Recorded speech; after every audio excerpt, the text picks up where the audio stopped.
Hello students, welcome to my YouTube channel. आज हम class plus one का unit number 4 accounting standards का topic करेंगे, जिसमें मल्टीपल चॉइस क्वेश्चन करेंगे। और मल्टीपल चॉइस क्वेश्चन जो है एग्जामिनेशन पॉइंट ऑफ से बड़े इंपॉर्टेंट है, तो क्लास प्लस वन वाले जो है वो बड़े ध्यान से करें। एग्जामिनेशन पॉइंट ऑफ से जो है बड़े इंपॉर्टेंट है। साथ साथ में जो लोग पीजीटी कॉमर्स या अन्य किसी टेस्ट की तैयारी कर रहे हैं उनके लिए भी बड़ा इंपॉर्टेंट है। तो first question is accounting standards should be simple, understandable, adoptable. तो all of the above is the right answer. All of the above इसका राइट आंसर है। Accounting standard are needed to bring similarity in accounting terminology, to limit the area within which accountant has to function, to bring uniformity in financial statement of different enterprises. So all of the above is the right answer.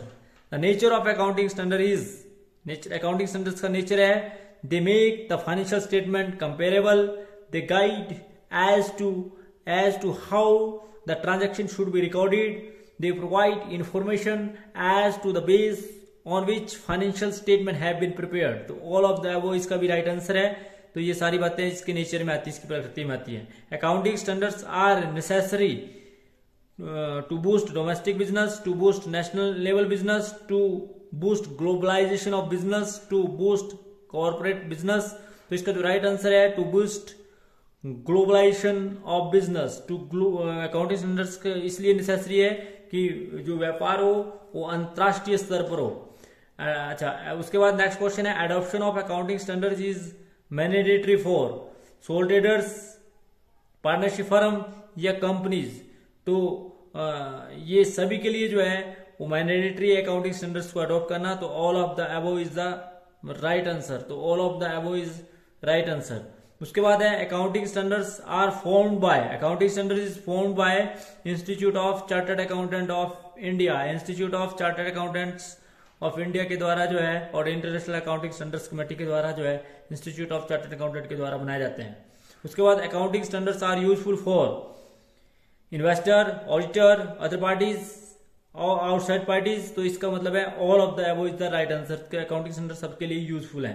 The use of single set of high quality accounting standards facilitates investment across abroad, increasing market efficiency, reduce the cost of capital.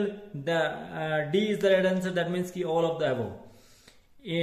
In India, accounting standards boards was formed in 1977. Accounting standards boards was formed in India is in 1977. The next question is accounting standards board was established. तो exact date जो accounting standards board को establish करने की है 21 April 1977। तो इस बात का ध्यान रखें कि अकाउंटिंग स्टैंडर्ड्स जो है कम इनटू फोर्स या कम इनटू एग्जिस्टेंस या establish in 21 April 1977। Accounting standards are mandatory for joint stock company. इस बात का ध्यान रखें, मैंडेटरी है जो है ये ज्वाइंट स्टॉक कंपनी के लिए, पार्टनरशिप फर्म, चैरिटेबल ऑर्गेनाइजेशंस और गवर्नमेंट ऑर्गेनाइजेशंस के लिए नहीं है, बल्कि ज्वाइंट स्टॉक कंपनी के लिए है। Accounting standard board is establish for the purpose of preparation of accounting standards, publicity of accounting standards, issue of direction to accounting standards. तो इसका जो राइट आंसर है ऑल ऑफ द अबव है। Accounting standards board is establish for the purpose of preparation of accounting standards, publicity of accounting standards, using of direction to accounting standards. So all of the above is the right answer. And the next question is, as on 1st April 2020, the number of accounting standards specified by the Institute of Chartered Accountant of India is 32. तो इस बात का ध्यान रखें कि as on 1st April 2020, the number of accounting standards specified by the Institute of Chartered Accountant of India is 32. Which of the following accounting standards is applicable in India. तो ये सारे हैं। दैट मीन्स की accounting for amalgamation, accounting for retired benefits, accounting of government grants. तो all of the above is the right answer. The next answer is nature of accounting standards is they direct as to how the transaction should be recorded, they provide information as to the base of on which financial statement have been prepared, they make the financial statement comparable. तो all of the above is the right answer. The objective of international accounting standard board IASB is developed single set of global accounting standards which are understandable, transparent और comparable. तो all of the above इसका भी right answer है। उसके बाद international financial reporting standards are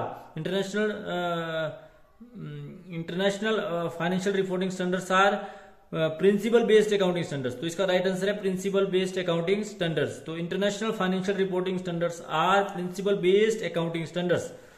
next question is accounting standards AS1 is related to AS accounting standards. जैसे आप लोगों को बताया कि 1 अप्रैल 2020 तक 32 बन चुके थे। तो अकाउंटिंग स्टैंडर्ड्स 1, 2, 3, 4, 5, 6, 7, 8, 9 कोई भी आपसे पूछ सकते हैं। तो आपको पता होना चाहिए कि अकाउंटिंग स्टैंडर्ड्स किसका रिलेटेड टू है।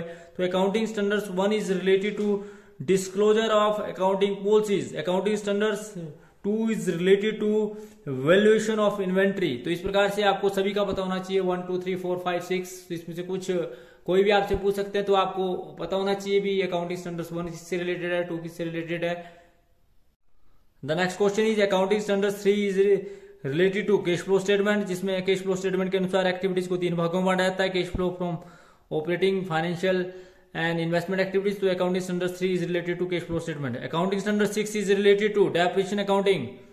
accounting standard 8 is related to accounting for research and development। accounting standard 10 is related to accounting for fixed asset। इसी प्रकार से accounting standard 13 is related to accounting for investment। accounting standards 22 is related to accounting for taxation income। तो इस प्रकार से आपको लगभग सारे पता होना चाहिए भी कौन सा अकाउंटिंग स्टैंडर्ड्स। नेक्स्ट क्वेश्चन जो है कंपेरेबल है कि accounting standard 1 is disclosure of accounting policies. Accounting standard 2 is related to valuation of inventory. Accounting standard 3 is related to cash flow statement. Accounting standard 9 is related to revenue recognition.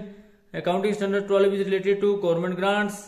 और accounting standard 15 is related to employ benefits. इसी प्रकार से accounting standard 29 is related to contingent liability. accounting standards 9 is related to revenue recognitions। accounting standard 26 is related to intangible asset। accounting standard 16 is related to borrowing cost। accounting standard 13 is related to accounting for investment।